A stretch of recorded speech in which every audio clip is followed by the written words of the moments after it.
When it comes to that genre of music, who do you rate? I'm going to say I rate Sonda much more than that. I think Sonda's incredible. I'm going to say Childish Gambino is incredible when it comes to that type of music. I'm going to say to you, Western are incredible. Bro, look at that influence though. Childish Gambino in what type of music? In a sense of like, you know, for example... Because I wouldn't put Childish Gambino and Angel in the same category. Look, we have to understand is, the reason why I will say that... Unless we're just talking music generally. But I'm talking music generally. So when I think Angel is so good, that's where I market this guy. I don't market him with like I hear you. Everything in it. There's no point. Like he's just too good. There's no point of Angel being over there. So now Angel, unfortunately for him, because of his high standards and his quality threshold, it's just going to be with the best. So when it comes to that soothe sounding music or that the new versions, the new interpretations of R&B, I think Angel has to be a lot better than that, because he's already in the UK. There's not much people he can argue. Do you know what's mad? That's mad. Because for me, what month we're in? We're in basically October. That Woman album is the best album I've heard all year. All right, cool. I wouldn't say that for me though. But look at this. Do you know Amalu? No. Yeah. All right, I would ask you to go and listen to Amalu, and I'm not saying things to the detriment of Angel. I'm just saying. No, I'm loving it, bro. This is my genre. I would love it. I'm loving it. Give me Amalu for me. 19-year-old girl from Hackney, her interpretation of R&B today is so forward thinking that unfortunately for somebody like Angel, it doesn't put him in that conversation, because he's capable of more than that. I feel like I listen to Angel projects and I'm like, there's something happening in his life. Okay. Oh, you released it yesterday? Yeah. His tone. And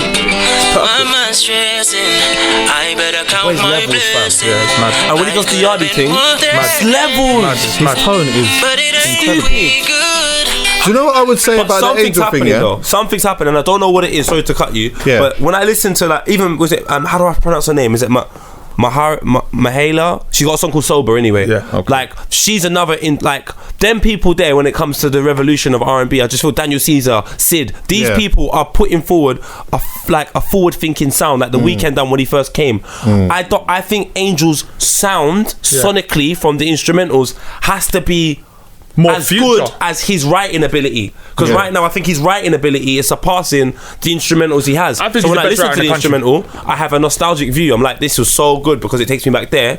But if Sid was to go and do that, or if Tyler the Creator produced that, it would be so forward thinking, it wouldn't put Angel in the conversation. So I just think he needs to test himself even more. This is my opinion. Let me just say this, right? Because I actually agree with what Poet's saying actually. And what I would say is like, listening to that stuff, of course it's nostalgic and it's good. It's good stuff, But in terms of it being forward thinking, I don't think it is forward thinking really. I think that like we had a year. What year was it when Bryson came out and did like? He came with all of that. So we had that. And then Tory Lanez did it as well. I saw someone make an observation that I thought was quite a plausible one, and I thought it was a good suggestion as well.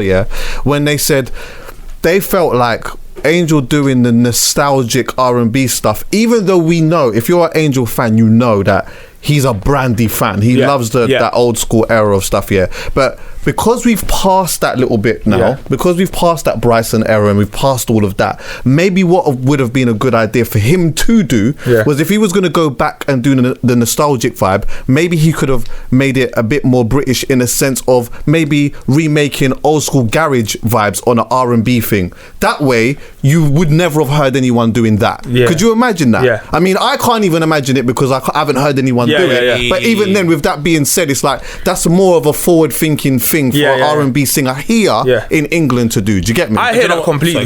Sorry. Do you know what it is for me?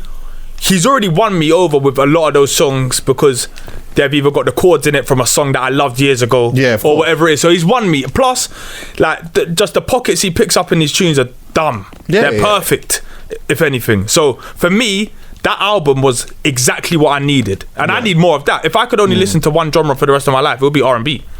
So I'm like I'm somebody who I look at like music at the moment, a lot of what's on the radio and stuff, and I think it's very basic, and I feel like there's probably 10 people on every estate in London that could do it. But that's unfair, because I think if you want to listen to good music, no disrespect to radio, but if I want to listen to good music, radio's the last place I'm going. Listen to radio for good music. That's the last place I'm going. So going back to the But it's getting recognition though. Do you see what I'm saying? Radio at any one given moment, if you're on Capital, you're having up to 1 million listeners. Them man ain't winning Mercury Awards, them man ain't winning Best Writer, so it doesn't even matter. Like, if you care about music, the people, the care about the accolades, and who cares about accolades anyway and recognition? It's about the music at the end of the day. I just think that it's kind of what Chucky was saying as well. What Angel's doing is he's putting himself in a conversation where there's people that are slightly better than him. So what it does is you begin to undervalue what Angel's actually doing. Or they've done it at an era where like at a time where it was like it was the biggest. Do you understand where I'm coming from? So what Chucky's said about, and maybe he doesn't feel like that because he doesn't like that genre of music. But I think what Chucky's saying to me is right. You have to test yourself. All right, cool. I do like the old school R&B vibe, but I have to appreciate the game. I'm in England, and I know that some people are going to hear them chords, and unless you've got that little menolin in your skin or your calum, you're not even going to be able to resonate with it back in the day like that. So what can I put in there so you might go, oh my god, I know current. That. It's so now more, you're pulling your R&B, you're pulling the niggas, and you're pulling that sort of pop crowd as well. Because this is the game. Let's not lie. His biggest song is Wonderful. Wonderful has elements of things that crowd that listens to radio will fuck with that. But I'm still playing Wonderful. But is that him dumbing himself down for the UK It's not dumbing yourself down, it's playing the game. At the end of the day, I still think Soulja Boy deserves credit for Crank That, because as much as I can say that's a dumb song or this or that, bro, not everyone made it. It is culturally very influential. It changed the way in which music goes. And whether you say it wasn't a complicated song to make or it was an easy song to make, it's still a difficult song to make. To make a 3-minute song that people fuck with is the hardest thing in the world, and we shouldn't undervalue it. I think it's one of the easiest things right now. Can I say that I don't know if this applies to singers. By the way, I wanted to have I had on my list to have a conversation about R&B, and we're in it now, but we will do it again properly. But the thing is, I don't know if this applies to singers, right? This is just my observations when it comes to rappers and MCs and stuff like that, Everyone that I have noticed that has gone overseas to America or wherever it may be in the world, let's just say America, right? Everyone that I know that has cut through and that has built a very big fan base has given Americans something that they don't already have. Yeah. Do you get what I'm saying? For example, one of the easiest places I can go to is Skepta. You can go to every state in America, you're not going to get a Skepta. You're just not. But if you go there and it's like Chip, when Chip did London Boy, which is still one of my favourite projects from Chip, by the way. But the reality is if you go there and you're rapping, and you're just rapping at a decent level, how many people in America are doing that? Thousands and thousands and what is it about you that is different for us to like? Because I can just go around the block and just hear that. When I did a tour with Angel, when we went to LA, we went and we went to a few different states or whatever, and bro, when I tell you, right, we were doing main support for an artist called Jacquees, which means that we were on before him. But before him, I DJ'd for him while he was here, by the way. It was a good look still. That's why. But before Angel coming on, there was like 5 other artists that were on before him, who I didn't even know. And these are all artists that are like from this particular state. What I'm telling you, these lot are shelling it down, and I have no clue who they are. And the point that I'm trying to make is that in each state, you have artists that are like, they're just like stars in their state. Do you get what I'm saying? So that's enough. Like, you could just do that. So the bigger point I'm trying to make is that you've got so many artists and so many people doing this thing. If you go and you give them something that they've already got, they can go down the road and just hear that. And that's the reason why I think Chucky's point about influencing it with some English is so important. And I just put on my laptop right now, the genre of music he makes, I just call it chill. Like, I could just chill and listen to this music. And I'll be honest with you, there's people inside this conversation that I feel like the moment he shifts into a second gear, he can be in these conversations because he's so good. But right now, I would listen to IMDb Pause before some of them songs. I would listen to Daniel Caesar before them songs, or FKJ, Alina Baraz, I Am Nobody. These are people that I would listen to before, like all of them. Janae Aiko, I'll listen to Chrissy before them. Like, there's so much Dons I will listen to before. I'm sorry, I would listen to Sonda, I would listen to Brent, I would listen to fam, there's bare people, Snow Allegra. And it shouldn't be the case because this boy is talented. I just think he's caught, bro. Do you know what I think has happened actually? His ability. I sit there and watch this guy. Sorry to interrupt you, bro. I sit there and watch this dude cooking up songs. It must be mad, fam. Yeah. But I think production-wise, he's at a standstill. I think writing-wise, he's always going to get better because he has the ability to sort of interpret situations and put a unique stance on it. Yeah. But like the instrumentals give you a nostalgic vibe. If you didn't know that beat, I don't think you'd be that connected to it, and that's the problem. Maybe, but you're right. I'll be honest with you. I know the beats, and I'm not that connected to it, but I can hear the writing and say that's sick because I've heard other samples. People like Sir, Etta Bon, like we cannot ever say Etta Bon can't write. Etta Bon's one of the best writers in the country. But if you listen to a recent song with A2, bro. Everything about it is the perfect marriage. Whereas right now, my man's having domestics, fam. It's Agent's voice that draws me in, though. It's his voice. It's always been that. I got an old school album. I sit there and I listen to this guy's voice, and so his voice and his writing ability is what a high standard. Yeah. I think you sit him on the right production. When someone takes that old school sample, he is gone. Yeah, he's too good. I think as well. Yeah, obviously I have like a lot more info because of like being part of the team or whatever. I do think and we'll have this conversation probably another time, but like maybe also it's his past willing ability or lack of to work with other people as well, because I don't think that like he's always been that. I don't know whether it's about comfortability or whether being open-minded or whatever it may be, but he's never come across to me as somebody that like was opening with sitting down and working with somebody though. Like so even with like we can agree that his writing ability is up there. At times I feel like it could even be more up there, in a sense that there are times where one of his biggest things that people used to always say back in the day is sometimes they just didn't know what he was saying. Like, so like you can hear it. It's clarity. You can like you hear the melody and the melody sounds like a vibe, but sometimes you don't know what it is that he's actually saying. Writing though, but clarity, of course it is. Cool. Yeah, but sometimes with working with somebody, sometimes you can. But that comes down to a couple of things. One, it does come down to writing because of the words that you're putting together, which helps the clarity. But two, also vocal arrangement, innit? Somebody that sits down in the studio with you and maybe says, like. Maybe say it like this or maybe say it like that. I know Cass's is one of his right-hand dons as well. He's you get me? Beast as well. Yeah, Cass's, bro, one of the most talented people we have in this country. Yeah, go Studio Skepta.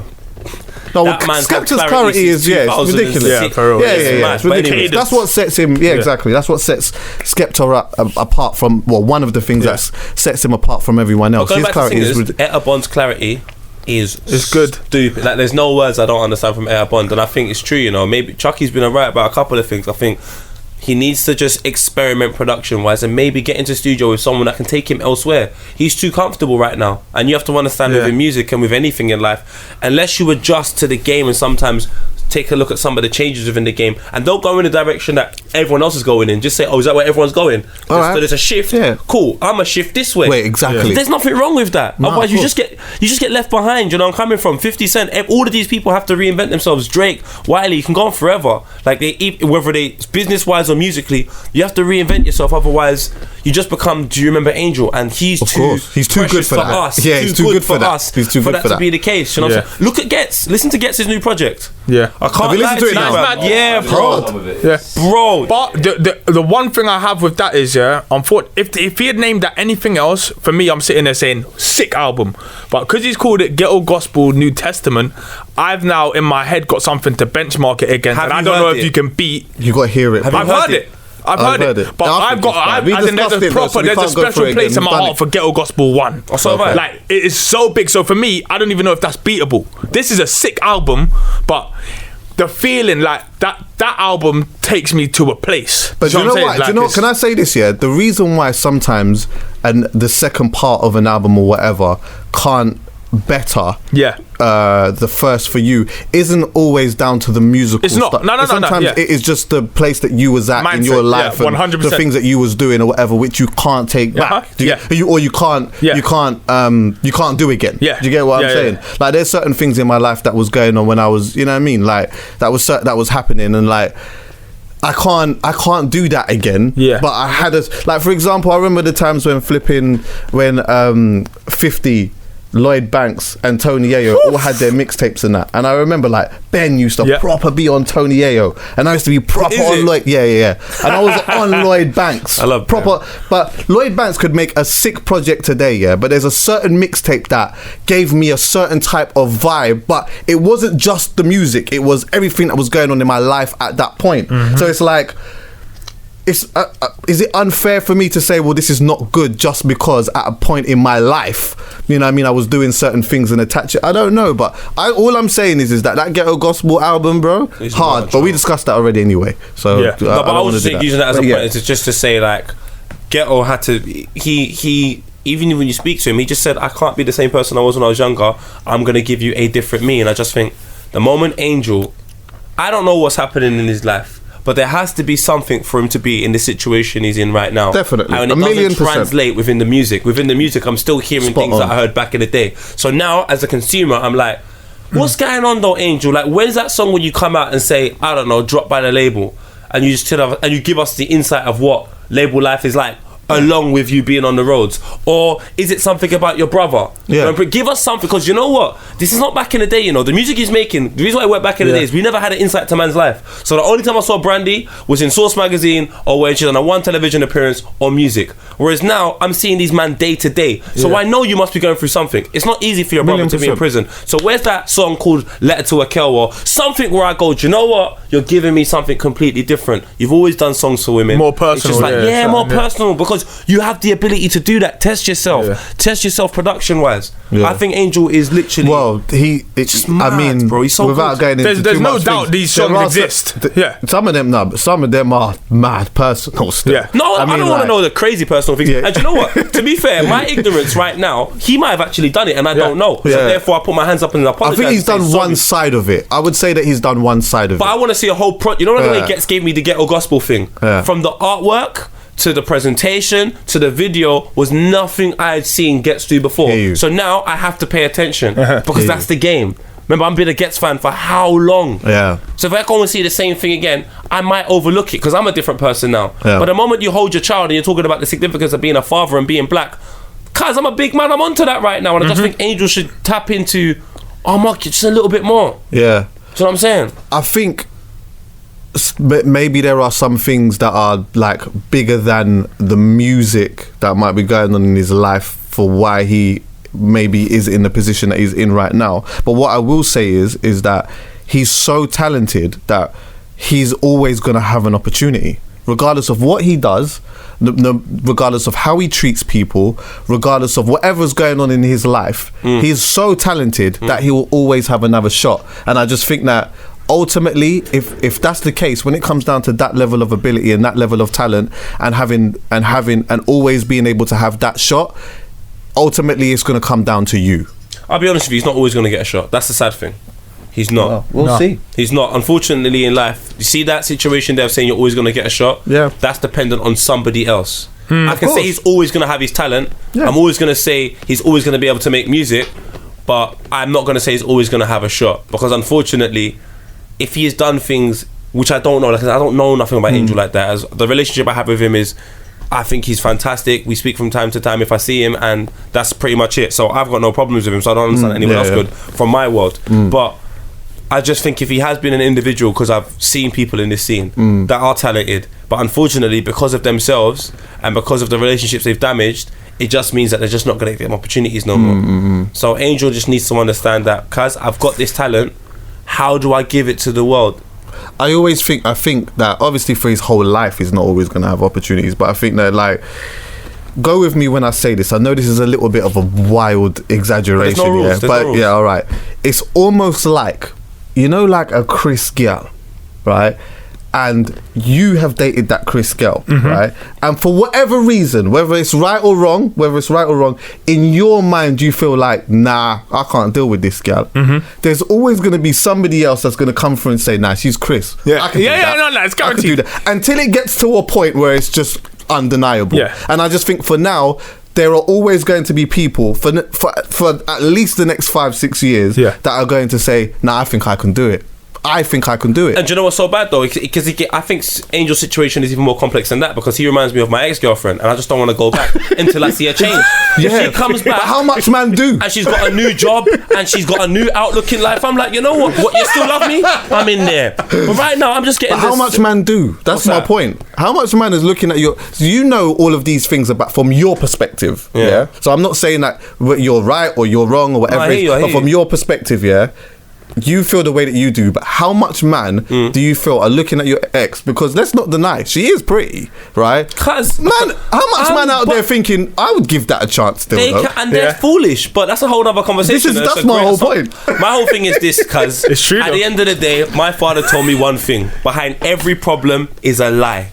Yeah. So if Angel ain't doing well right now, he's lying to himself somewhere, and all he's got to do is be honest with what's happening in his life, and things are just gonna go shring. But when you're lying to people today, I'm telling you, you may think they don't know, big man, we know. Yeah. So I'm not even saying he's lying to me personally or lying to you. I'm saying most importantly, he's lying to himself. If he's not happy, I want to hear that through the music, because you know one man that's been self-destructible, but somehow he's been broke, but somehow he's still here financially cool.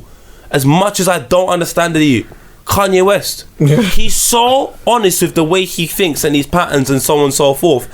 People are just fucking relating to that, and they're just like, you know, even though I don't fuck with your music, I fuck with you. Wow. And even though I might be like, I'm not really on it, someone else is on it, because he's so honest, he makes him feel comfortable. Like, you know, I'm like that as well. Of course. And I just think musicians today have to do that. Unless you're Adele, you can fuck off, spend 20 grand in your kid's room because you're making undeniable music. But ultimately, what the same thing came through with what you just said. One of the reasons why Adele ended up cutting through so big was because she was so honest with everything that was going on in her life.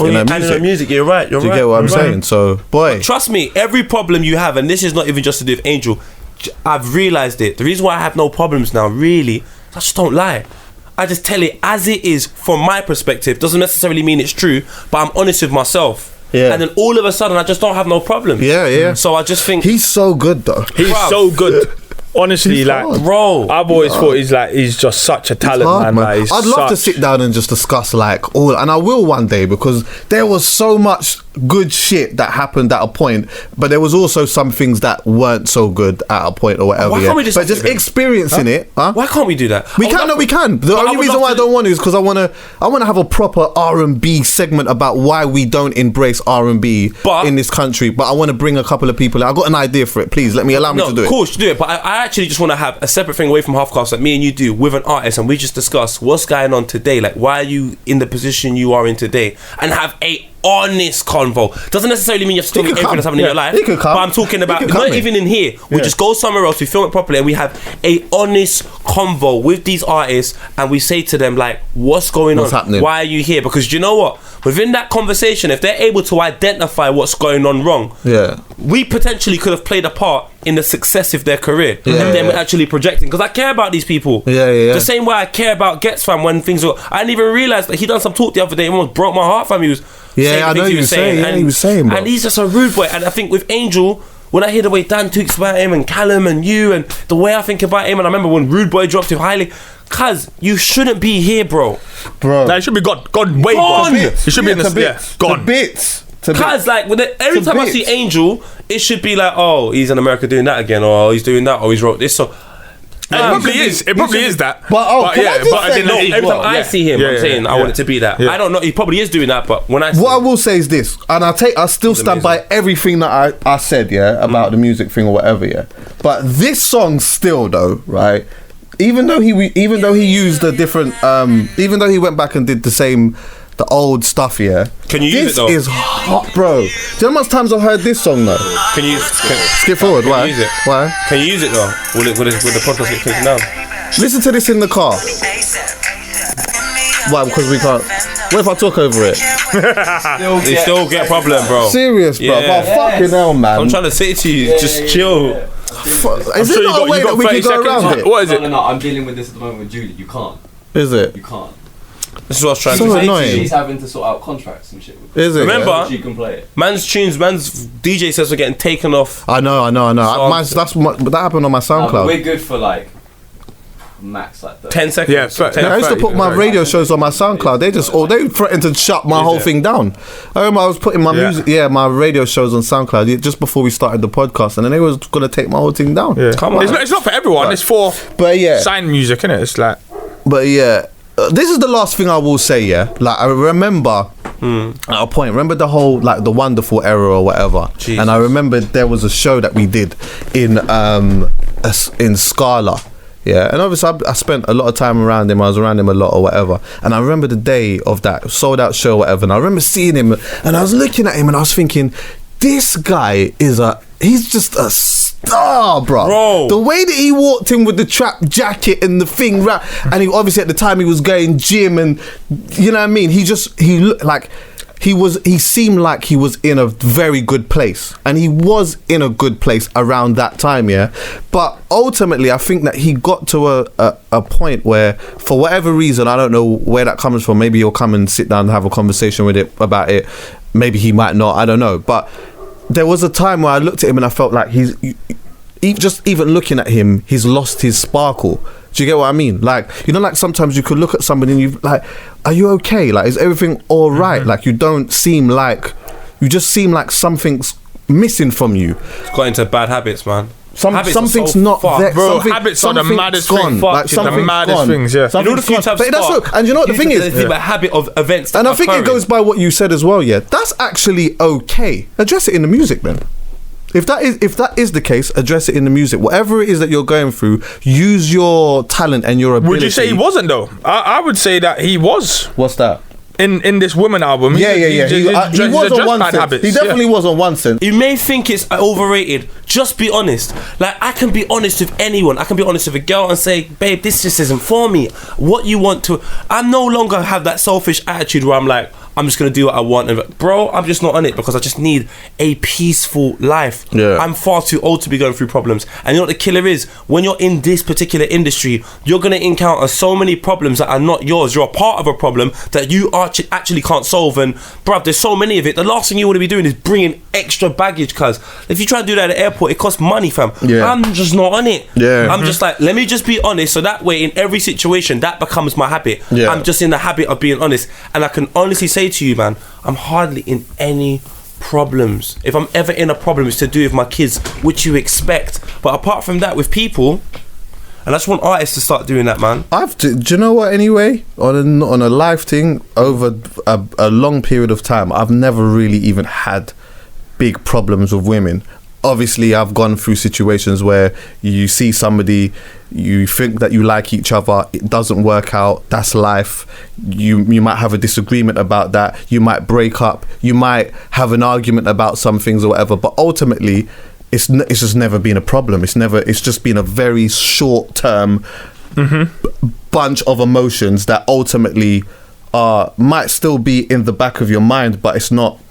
There's no real issue. There's no issue. There's no problem. I couldn't say, luckily enough for me, and maybe this has the fact to do with the fact that I don't even have kids either. Yeah. Oof, so this might help a lot, but I just don't have issues with women, with people. Anyway. It's not even to do with the kids, people. You know. Chucky, it's you. You are such a cool person. Like, if there's arguments. You do get I'm a human being. I'm a human being, bro. An argument's not a problem, you know. Yeah, sometimes arguments are healthy. You're passionate people. You get frustrated. You might fucking, I don't know, I had an argument this morning with someone, or got a bit of bad news, or you feel a little bit upset. An argument isn't necessarily a problem. You might actually find your solution within the argument. Yeah. A problem is something that, cause I think a problem is a habit. So when something's an issue, you don't address it. A week later, it's still there. 2 weeks later, it's still there. Now we have a problem. Yeah. Now we have a problem. What, a fucking argument? If I had an argument, you said, I'm not going to have a problem with you. It's a fucking argument. Probably going to phone you the next day and say, you're alright. The moment I don't address the fact that I had an argument with you, and then some people do this, they have an argument, I ain't spoken to them for a week.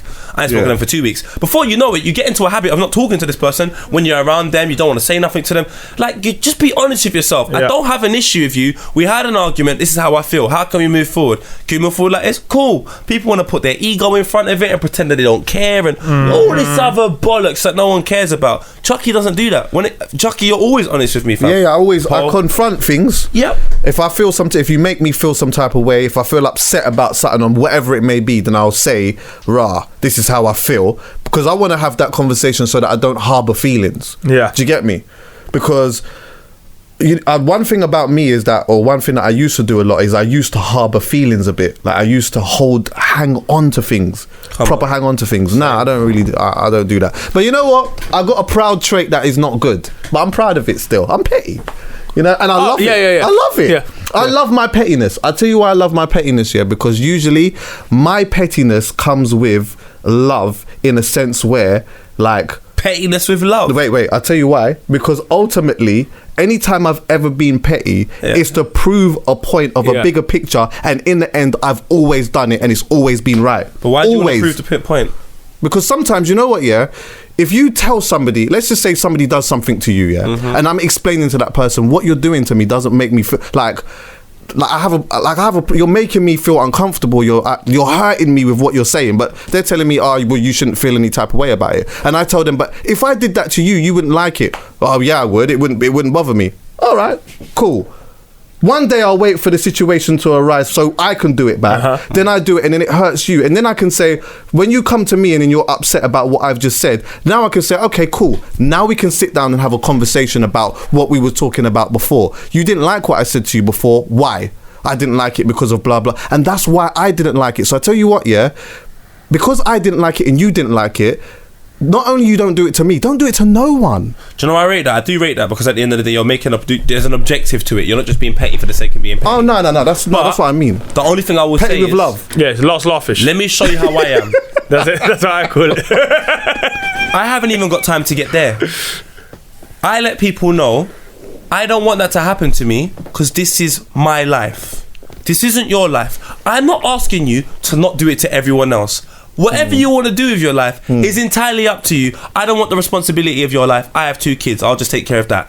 In regards to me, you can't do that to me. And this is the way it's going to be. If you do it to me, I'm just not going to talk to you. And that is cool for me. Not talking to you because you do something that annoys me is so calm, because now when someone goes to me, Paul, how come you don't talk to my man? I asked him not to do something. He wants to do it to me. He doesn't have to do it to me because he's not always done it to me. So there's a period of time where he didn't do it to me. So I'm asking him to not do it, but he wants to do it even though he doesn't have to. So I don't want to talk to him. I'm not going to wait for an opportunity to do it to him for him to realise, or do it to her for him to realise, do you see why I don't? No, it doesn't even matter if you like it or you don't like it. I'm telling you I don't like it. So even if I did it to you and you say you don't mind, that's not my point. My point to you is to let you know you can't do it to me. And if you do it to me, these are the consequences of your actions. So if you're calm with not talking to me, let's just not talk. But I'm not having anybody do something to me.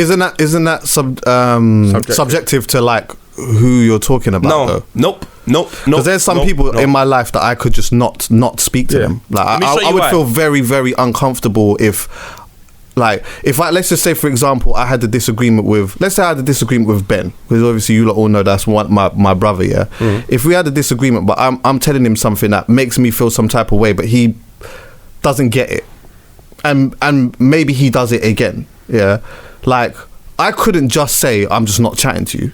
Like I couldn't just say within that conversation, you know what, if you do it again, I'm not speaking to you. For us to get to that point, we'd have to have maybe a series of big arguments for us to get to that point, because I value my friendship with him so much more than just this one thing. But do you know, I'll be honest with you, and this is me speaking because the thing is, it's kind of hard for me to talk hypothetical about situations we don't even know what. Do you know why? Because that's just not Ben's character. And I don't think you two would be that close if Ben was that type of person. Of course. So that situation will never materialise. And it doesn't necessarily also mean that every situation that everyone does, I'm going to feel the same. Chucky, if you do something to me, and Callum does something to me, and this is no respect to Callum, I might be more pissed off at Callum doing it purely because of the relationship I have with you. I might be like, I don't give a fuck if Chucky does that. But if Callum does it, it's an issue. So I wouldn't communicate to you I don't want you to do it, because as far as I'm concerned, it doesn't really mean that much to me when you do it. Whether that's right or wrong, I don't know. I'm not here to decide that. But I can tell you, I don't like when Callum does it. So I feel like it's no problem for me to say to Callum, Callum, don't do that, please. And if Callum goes to me, well, I don't see it as an issue, I'm going to go, but Callum, you're doing it to me. You're not doing it to anybody else. You're doing it to me. I'm not asking you to not do it to your mum or to your gran or to your neighbour. I'm saying, don't do that to me. And if you feel that you can do that to me in my life when I've come up to you, spoken to you, asked you very reasonably not to do it, why the fuck am I going to talk to you? Exactly. Because the moment I talk to you and say that's acceptable, I'm opening the door wide open for you to do a series of things to me over the course of God knows how long we're going to speak that I don't like. But guess what? I've never done anything to let you know I don't like it. I've just said it. Yeah. Because actions So are that's what I'm saying. Yeah, that's what I'm saying. So you know. That's exactly my point as well. Sometimes it's subjective to who's doing it. Oh, but right, that's anyway, fair enough, yeah.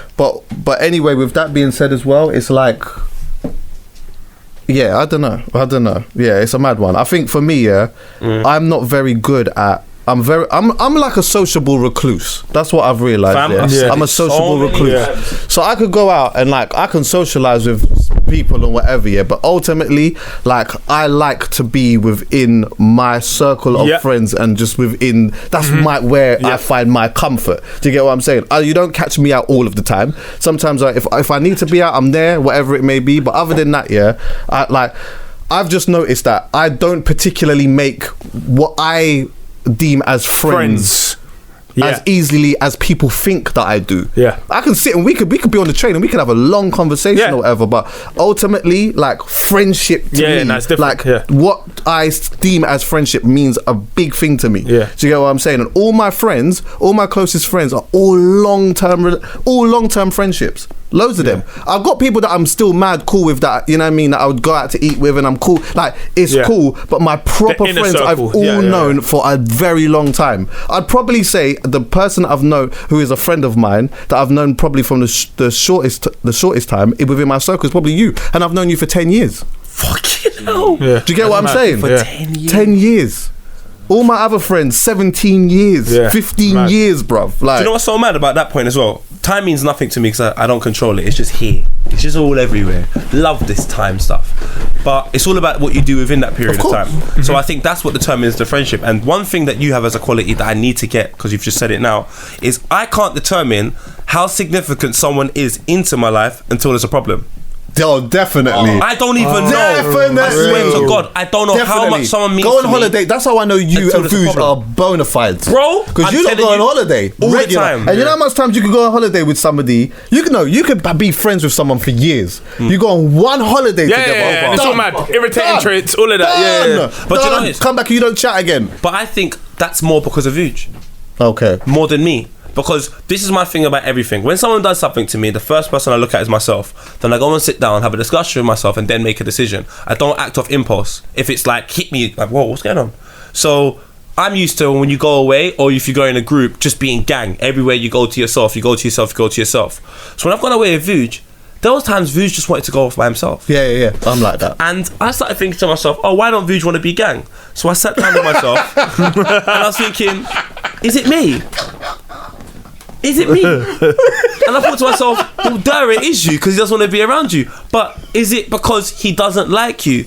And then I realised, wait a minute, he just doesn't want to be around he just wants his own time. Yeah, of course. Yeah. So once I realised that, it was a mutual respect to have for Vuj. Vuj want to be gang, sorry, that's ridiculous. Do you know what I mean? But I was like, basically, like, we all just have different requirements as people. And as long as we can respect that, then there's never going to be an issue. I don't want to inconvenience anyone. That's my big thing. I don't want to ever ask somebody to do something that they genuinely don't want to do, but because of our relationship, they find the compromise. Don't do that for me. I want you. What makes me happy is you being happy.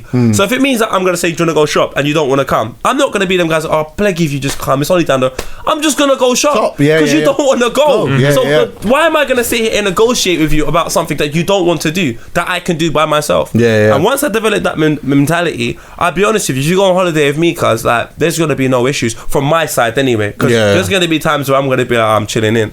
And you might try and convince me. And do you know what? It might even work. Yeah. But I'm never going to do it to you. The most I will do to you is if we went away, Chucky, I'd be like, oh, Chucky, there's a mad party, there's gyal, there's a vibe, there's a yardy DJ, we're over there. Don't you reckon it works more, It works more in a dynamic where you have a friend. So, like, see, from my observation, you and Vuj, like, you're very good friends, but you're also very independent yourself. Like, you can do things yourself, Vuj can do things himself, right? Yeah. So that way, in some way, it works. Because when you go on holiday or whatever, for example, Vuj might just want to go and do something himself. Yes. Or you might want to go somewhere, Vuj might not want to go, but you'll still go. Because it's like, no big deal. If you want to go, you'll just roll. If you really want to go.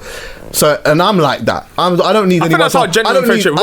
I don't need anyone to hold my hands for anything. I think that's how genuine friendships work. The issue is probably happen, when you have a friend that's not like that, that's very dependent on the movement of somebody else. That's not my friend, you know. That's just not my friend. I don't. That's where we would have an issue. Yeah. If there's a person who's just proper dependent on me all of the time, we're gonna have an issue, because there might be some time I don't want to do nothing, and then you might want to do something, but because I'm not doing it, you can't go, and now you're a little bit upset because I didn't go and you wanted to go. Yeah, you get what I'm saying? It's like, that's where I feel like sometimes those things happen, especially on a holiday. Yeah. But a couple of you go, someone doesn't want to do something, and now all of a sudden you're upset because you wanted to go.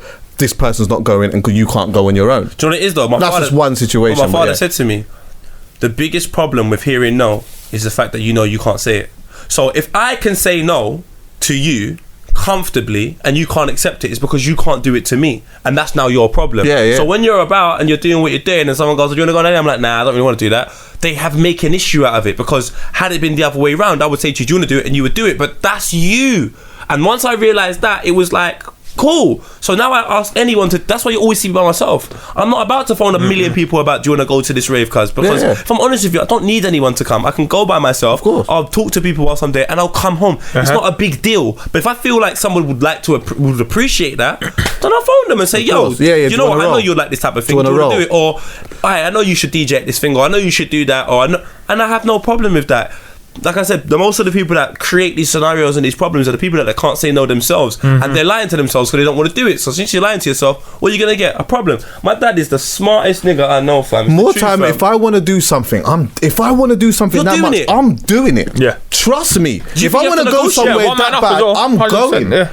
No matter where I am, if I want to do, unless somebody gives me some type of information, which is completely different. If somebody gives me some type of information where my life is under threat, or if I go there, it's going to be dangerous, or that's different. But other than that, if I want to go somewhere, I'm going. Yeah. I will tell a man, you know what? Do you want to roll? Nah, I'm not really on it. All right, cool. This is where I'm going to be. But Chucky, is it personal?